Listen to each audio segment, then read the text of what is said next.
A Muslim man threw a statue of the Virgin Mary off a hill in California, and seconds later, something happened that no one can logically explain. Hello, viewer. Thank you for being here. Leave a like and tell us in the comments where you're watching from. Now, let's continue with the story. The sun over Los Angeles was brutal that afternoon, burning through the haze like a spotlight hunting for secrets. Up on a lonely ridge above Hollywood Hills, a man stood trembling, not from fear, but from a rage that had been fermenting inside him for years. His name was Karim Malik, a 3-4-year-old American Muslim trying to outrun the shadow of his own grief. Today, the shadow finally caught up. No one else was on that trail. Only dust, wind, and a weather-worn statue of the Virgin Mary standing peacefully on a cracked concrete pedestal. Her hands were open, not in accusation, but in welcome. And somehow that made Karim angrier. To any passerby, she was just a statue. But to Karim, she was everything he'd been fighting against. Every unanswered prayer since his wife Layla died. Every night he screamed into the ceiling, begging God for clarity. Every moment he felt abandoned by the heavens he once trusted. He circled the statue like a man pacing around his own torment. "How dare you look at me like that?" he muttered, voice shaking. "Like you understand my pain." The Virgin Mary's painted eyes seemed to soften in the golden light, as if they carried a mercy Karim didn't believe existed for him, and that tenderness, more than anything, ignited the fire inside him. With a sudden roar, he dug his fingers beneath the statue's base. Muscles strained, dust rose. His breath turned to smoke in the heat. "No more!" he shouted, lifting with everything left in him. The statue lurched free. In one violent motion, Karim heaved Virgin Mary off the cliff. She spun through the dry California air-blue robe, catching the sunlight, then disappeared over the edge, tumbling toward the rocks below. The valley swallowed the sound. The wind stopped. Even the birds seemed to freeze in the sky. And in that unnatural silence, something shifted, something that would unravel Karim's beliefs, break open his heart, and pull him into a miracle he never asked for. Long before Karim Malik ever set foot on that California hillside, long before he even knew the name Virgin Mary, the seeds of his rage had been quietly planted thousands of miles away, inside a cramped apartment above a halal grocery store in Paterson, New Jersey.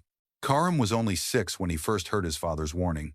"Images lead hearts astray, my son," Imam Rashid Malik would say, his deep voice filling their small living room. "A true believer keeps faith clear, untouched by carved faces and painted saints." To Karim, his father's words weren't lessons, they were laws. And in their home, those laws were iron. He remembered once finding an old Christmas card left behind by the previous tenant. On it was a soft painting of Virgin Mary holding baby Jesus, glowing in soft light. Karim didn't understand who she was, but as a motherless child, he paused, strangely comforted by the peaceful woman on the card. But before he could even blink, his father snatched it from his hand. "This is forbidden," Imam Rashid snapped, tearing it clean down the middle. Karim flinched, not because the image was destroyed, but because the warmth he felt from it vanished with the ripping paper. That moment shaped him more than he ever realized. His mother had died giving birth to him, a wound his father never discussed and Karim never healed. Without a mother's embrace, he learned affection from absence, comfort from discipline, and religion from rules sharper than knives. Every Friday, he followed his father to the mosque, weaving between rows of men in white tunics while the call to prayer trembled through the walls. His father preached passionately, warning that idols were traps, shadows pretending to be light, and young Karim absorbed it all. So when he grew older, every cross on a wall, every stained glass window, every statue of the Virgin Mary he encountered in public, each one triggered an instinctive tightening in his chest. Not curiosity, not reverence. Recoil, the kind of reflex that doesn't come from logic, but from years of inherited fear. But what Karim never admitted, not even to himself, was that beneath that fear lived something else. A longing, a quiet hunger for the tenderness he never had, a gentleness that the image of Virgin Mary awakened and that terrified him. He ran from that longing his entire life, until the day he met her statue on the California hill and finally snapped. If Karim's childhood shaped the walls around his heart, then adulthood delivered the blow that cracked them wide open. Her name was Layla Rahman, a woman whose smile softened even the harshest corners of his faith. They met in New Jersey during a community charity event. Karim, usually guarded and withdrawn, found himself disarmed by her gentle confidence. Layla wasn't like the strict believers he grew up around. She prayed, yes.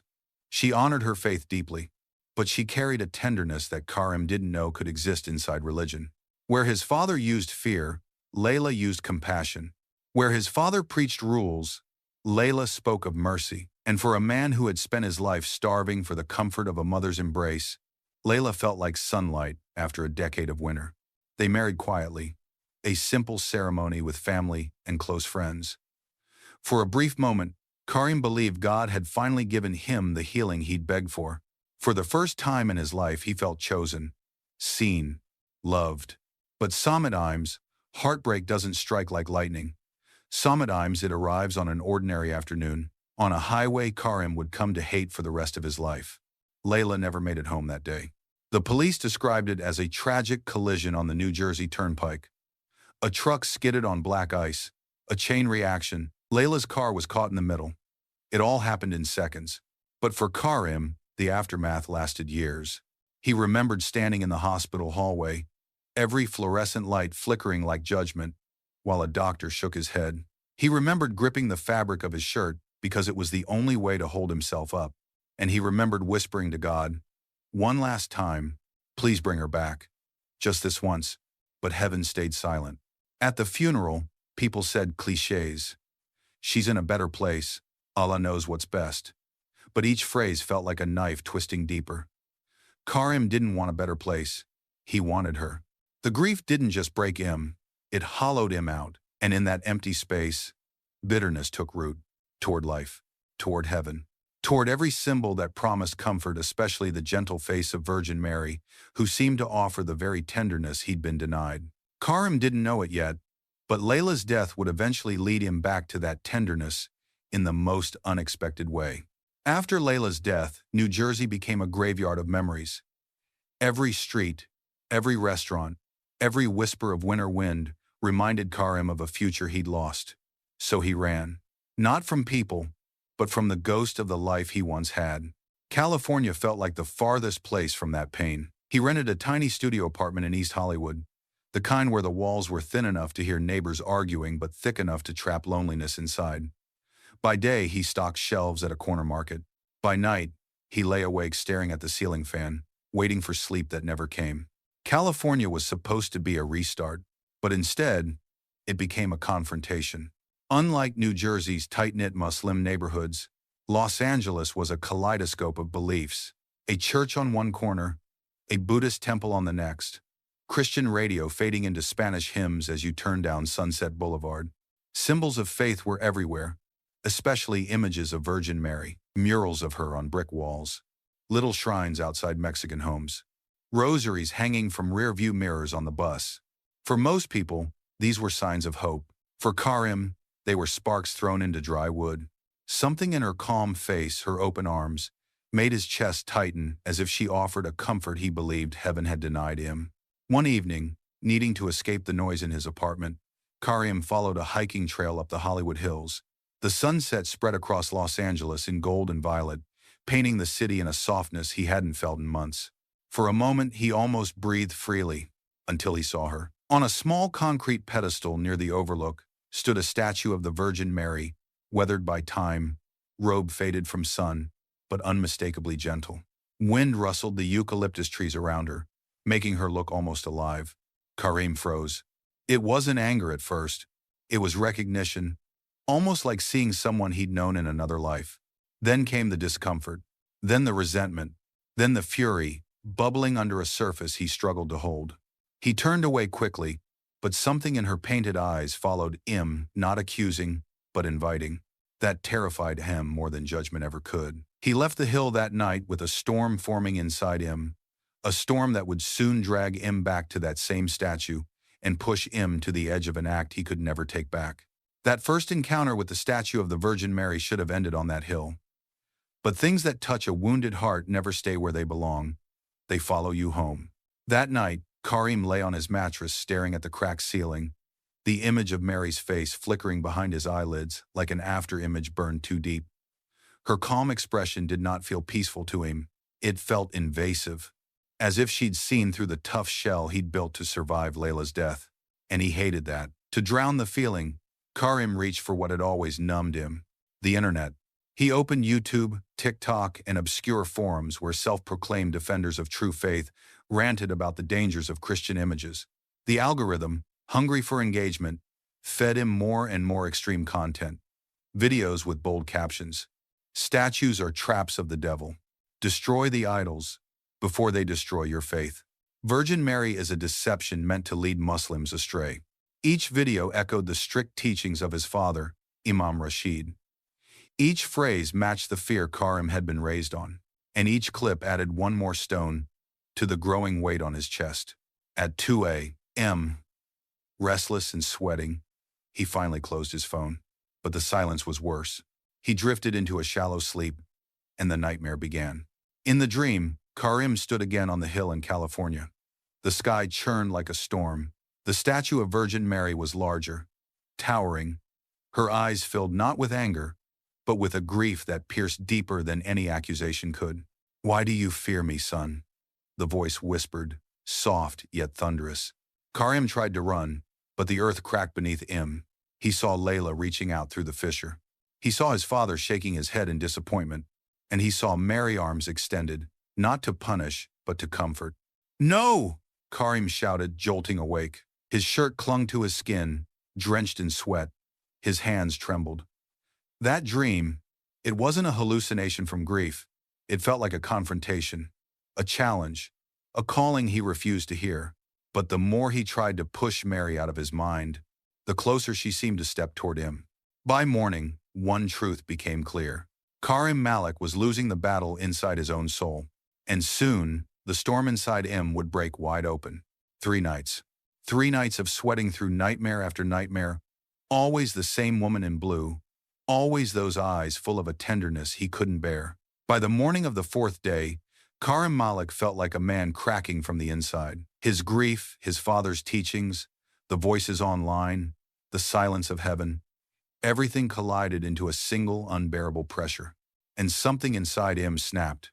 He left work early without a word, ignoring the concerned glance of his manager. His legs carried him with a kind of desperate purpose toward the bus stop, then up the trail twisting through Hollywood Hills. Each step felt heavier than the last, but the fire inside him only grew hotter. "This ends today," he muttered under his breath. "At least one thing in my life will make sense." The sun hung low, dripping gold over the valley as Karim reached the overlook. The familiar pedestal came into view, and there she stood again. Virgin Mary, hands open, face soft, as if nothing had changed. But everything had. Karim froze a moment, chest heaving. A part of him, small, fragile, wanted to turn back. But another part, the part wounded by Layla's death and hardened by years of rigid doctrine, surged forward. "You don't get to comfort me," he shouted, voice echoing against the rocks. "You don't get to show mercy when heaven gave me none." He stepped toward the statue, fist clenched so tight his nails dug crescents into his palms. The wind stilled, as if the entire hillside were holding its breath. Karim planted his feet, gripped the statue by the base, and pulled. It didn't move at first. Paint flecks caught the sun, dust rose, his muscles strained. Something deep in his shoulder snapped with a sharp, burning jolt, but he didn't stop. Rage was stronger than pain. With a final guttural cry, the statue broke free. Karim staggered backward, holding Virgin Mary in his arms, like a man carrying his own guilt. For a split second, their faces aligned, hers calm, his twisted in anguish. Then he hurled her over the edge. The statue tumbled violently, hitting rock after rock, pieces of plaster flying like shards of snow. Crack, thump, crack. Karim leaned over the cliff, panting, waiting for the final shattering crash. But what shattered was something inside him. The hillside fell into an unnatural silence, so deep, so sudden that Karim felt the air itself recoil. And in that silence, for the first time, he wondered if he had just crossed a line heaven would not ignore. The moment the statue of the Virgin Mary disappeared into the ravine, something inside Karim collapsed. Not physically, at least, not yet. It was deeper. a crack in the soul that no one could hear but him. He staggered back from the cliff, chest heaving, a tremor running through his fingers. "This is justice," he tried whispering to himself. But the words sounded hollow, even dishonest. By the time he reached his apartment in East Hollywood, a strange chill had settled across his body. His shoulder strained when he ripped the statue from its pedestal, throbbed like molten metal. Sweat dampened his shirt, even though the room was cold. He blamed adrenaline. He blamed exhaustion. He blamed the sun. But by midnight, there was no mistaking it. He was burning up with fever. Karim tossed on his mattress. Sheets twisted around his legs like vines. His pulse thudded against his skull. Every breath felt like it scraped his throat raw. He fumbled for painkillers, swallowed them dry, but nothing eased the fire spreading through him. And then the nightmares returned. Except this time, they were worse. He was back on the hill, but the sky was black and swirling. The statue he'd thrown didn't lie shattered at the bottom. She stood before him, Virgin Mary, tall, radiant, her robe glowing with a soft blue light. But her eyes, they weren't angry. They were sad, achingly sad, as if grieving for him. "Why do you destroy what you don't understand, my son?" The voice was gentle, almost motherly, but it tore Karim's heart open like a blade. He fell to his knees in the dream, hands shaking. "I don't need you," he shouted, though even in the nightmare, he knew it was a lie. Suddenly, Layla appeared behind Mary, smiling, reaching out. But when Karim tried to grab her, she dissolved into light. His father's voice thundered from the darkness. "Look what you've become." Karim jolted awake, gasping. The fever was worse. His shoulder throbbed, his head pounded, and there in the dim glow of the streetlight outside, the shadows on his wall seemed to form the faint outline of a woman in a flowing robe. No, he squeezed his eyes shut, but the image stayed. By dawn, Karim realized something terrifying. Throwing the statue hadn't silenced her. It had awakened something. In the hill, in his conscience, and maybe even in heaven. By the third morning, Karim Malik could barely stand. The fever had burned through him like a punishment he didn't understand. His shoulder throbbed with every heartbeat. His chest felt squeezed by an invisible fist. Sleep came only in violent flashes, each nightmare worse than the last, each one filled with the same sorrowful eyes of the Virgin Mary. He needed air. He needed escape. Or maybe, without realizing it, he needed answers. So he stumbled out of his apartment and onto the nearest bus, letting it carry him through East Hollywood's maze of streets. He didn't know where he was going until he looked up and saw the trailhead of the Hollywood Hills, the same hill where everything had fallen apart. His legs trembled as he made his way to a small wooden bench at the base of the trail. The world around him was strangely quiet. Birds chirped somewhere far off, but the air felt thick, like the calm before something important, something divine. Karim buried his face in his hands. "God, what's happening to me?" That's when he heard footsteps. They weren't rushed or heavy. They moved with the slow, steady rhythm of someone used to silence, someone comfortable inside it. When Karim looked up, he saw a man in his early 50s, wearing a simple black shirt with a white collar. A rosary dangled quietly from his fingers. Father Michael Rodriguez. He wasn't what Karim expected a priest to look like. His eyes weren't sharp or judging. They were warm, almost tired, like someone who had carried many people's burdens. "Mind if I sit?" the priest asked gently. Karim hesitated but nodded. Father Michael sat at the edge of the bench, leaving respectful space. He didn't preach, didn't interrogate. He simply watched the sunlight flicker through the eucalyptus trees before speaking. "You look like a man fighting a storm alone," he said softly. "Sometimes the storm isn't punishment, it's a call." Karim's throat tightened. "I don't need your comfort," he muttered. "I don't believe in her." The priest smiled, not mockingly, but kindly. "Virgin Mary doesn't ask for belief before she reaches out," he said. "She comforts the broken first and explains later." Something inside Karim trembled at those words. How could this stranger know what was happening in his dreams? How could he speak as if Mary weren't an enemy, but a mother? For the first time in days, Karim felt his defenses weaken. And in that quiet space beneath the California sun, he sensed that this meeting, unexpected, unplanned, was no coincidence. It was an invitation. The conversation between Karim and Father Michael didn't explode like a lightning strike. It landed quietly, like a seed. For a long moment, Neither man spoke. The wind brushed the eucalyptus leaves behind them, and a faint scent of wild sage drifted in the air. Karim's breathing slowly steadied. The fever still tugged at him, but for the first time since he'd thrown the statue, he didn't feel completely alone. Father Michael finally broke the silence, gentle as ever. "Tell me," he said, "what is it that frightens you so much about her?" Karim wanted to deny everything, to insist she meant nothing, that the nightmares were coincidence, that his guilt was just weakness. But his voice cracked before the lies could form. "I saw her," he whispered, "in dreams, not angry, just looking at me, like she understood." The priest didn't flinch. He simply nodded, as though he had heard this before, from others who ran from grace until it cornered them gently. "Virgin Mary has a way of speaking to wounded hearts," Father Michael said, "not through threats, but through tenderness. And sometimes, that tenderness frightens us more than wrath." Karim stared at the dirt beneath his feet. His father's voice echoed in his mind. "Images mislead.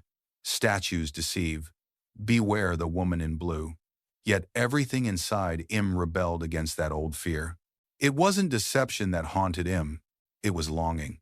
As if she carried something he'd been missing all his life. Father Michael reached into the small canvas bag beside him and pulled out a worn booklet, its cover showing Our Lady of Fatima, arms open in the same posture as the statue Karim had destroyed. He handed it over without ceremony. "Read this," the priest said. "Not to convert, just to understand why millions call her mother." Karim took the booklet with trembling hands. The simple weight of it felt heavier than expected. Beside it, Father Michael set down a wooden rosary, old, smooth, clearly prayed with for years. "I can't pray that," Karim said quietly. "You don't have to," the priest replied. "Just hold it. Let it remind you that God hasn't forgotten you." A strange warmth flickered in Karim's chest, small, fragile, but real. As the priest stood to leave, he said one last thing. "When you're ready, go back to the hill. She has something to show you." That night, alone in his apartment, Karim opened the booklet. And as he read about miracles in Portugal, about light that danced in the sky, about conversions of hardened hearts, he felt the smallest spark of hope slip through his grief. He didn't know it yet, but the miracle waiting for him on that hill would be bigger than anything Fatima had ever described. 2 days passed before Karim Malik found the courage to return to the place where everything had gone wrong. The fever still lingered in waves. His shoulders still pulsed with every breath. But something Father Michael said kept echoing in his mind. "When you're ready, go back to the hill. She has something to show you." Late in the morning, with clouds drifting lazily across the Los Angeles sky, Karim climbed the familiar dirt path of the Hollywood Hills. His steps were unsteady, but his heart pounded. Not with rage this time, but with a strange mixture of dread and expectation. When he reached the top, the pedestal stood exactly as he had left it, cracked, empty, an ugly reminder of his violence. Karim swallowed hard. He forced himself toward the cliff's edge, bracing for the sight of shattered plaster scattered across the rocks below. But what he saw made his stomach drop. There, resting gently between tangled roots and soft earth, was the statue of the Virgin Mary, completely intact, not a crack, not a chip, not a single scratch from the fall he knew should have destroyed her. Her blue robe seemed somehow brighter, washed in soft sunlight filtering through the branches above, and around her feet, impossible, breathtaking. White flowers had bloomed overnight, not desert weeds, not wild blossoms, native to California. They were delicate, star-shaped blossoms with a scent unmistakable to Karim, jasmine, Layla's favorite. His breath caught. Los Angeles hills didn't grow jasmine. Not here. Not like this. Karim stumbled down the slope, nearly sliding on loose gravel, until he reached her. The moment he knelt beside the statue, a warm breeze brushed his face, gentle, fragrant, almost maternal. He reached out with trembling fingers, touching her hand. It wasn't cold plaster. It was warm. A living warmth, soft, steady, spreading into his palm, then his arm, then piercing straight into the tight, aching center of his chest. His fever broke instantly. The pain in his shoulder evaporated like mist in sunlight. Tears blurred his vision. Not from fear, from a release he'd needed for years. He collapsed forward, forehead pressed to the earth, sobbing into the flowers. "I'm sorry. I'm so sorry," he whispered, voice shaking. But more shocking than the miracle before him was the feeling rising inside his heart. For the first time since Layla died, Karim felt held, not judged, not punished. Held the way only a mother could hold a broken son. Karim Malik sat on the bus ride home with trembling hands, the scent of jasmine still clinging to his clothes like heaven, refusing to leave him. The miracle on the hillside, the untouched statue, the impossible flowers, the warmth that healed his body played over and over in his mind. But what shook him most wasn't the miracle itself. It was who the miracle came from. Virgin Mary, the very figure he had hated, the woman he had thrown down a mountain. By the time he reached his apartment, he could no longer hold the truth inside. He grabbed his phone and typed only 3 words to Father Michael. "I need you." Within an hour, the priest arrived at his door, carrying a small satchel and a look of quiet expectation. Karim opened the door with swollen eyes, and without hesitation, he fell into a confession he had never planned to make. "I threw her," he said, voice cracking. "I lifted the statue and threw the Virgin Mary off the hill. I thought I was defending God, but I was attacking the only one who showed me mercy." Father Michael didn't gasp. He didn't scold. He simply stepped inside, set his hand on Karim's uninjured shoulder, and whispered, "Son, heaven answered you anyway." Karim broke down. He told about the fever, the nightmares, the visions, about the flowers blooming beneath the statue, about the warmth that healed the moment he touched her hand, about the peace that flooded his soul like water rushing into a desert. And when the torrent of words finally slowed, Father Michael opened his satchel and revealed a simple white cloth and a small glass vial of holy water.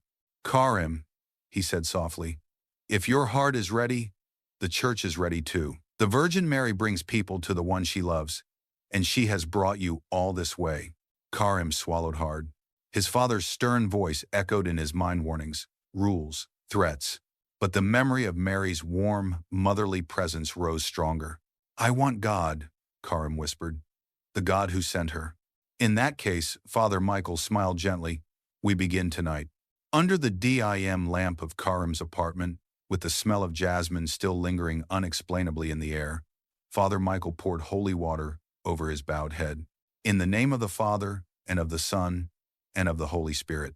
A warmth like sunlight filled Karim's entire being, deeper than the healing on the hillside, stronger than any pain he had ever known.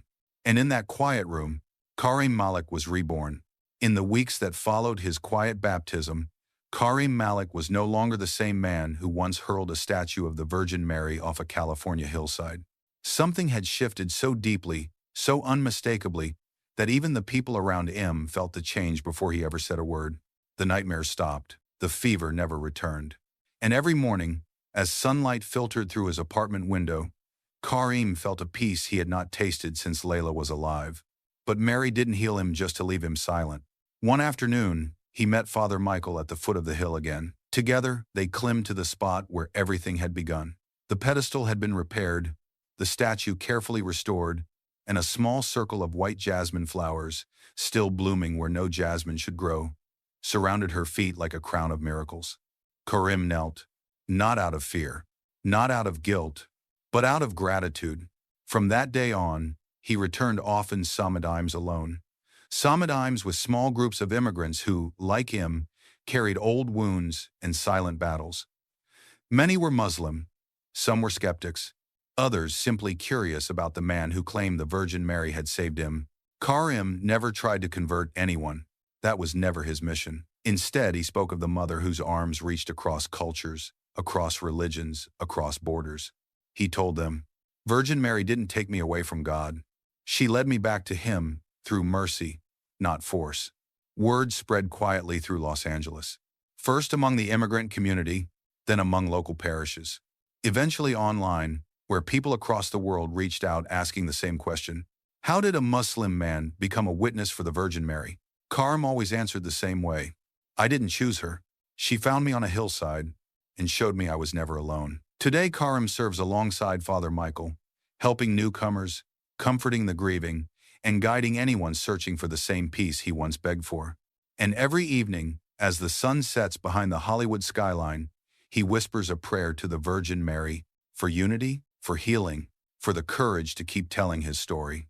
And now, dear listener, If this journey touched your heart, please like this video and subscribe to Touched by Mary, so these stories of hope, mercy, and miracles can reach even more souls who desperately need them. May the Virgin Mary wrap you in her gentle protection today and always.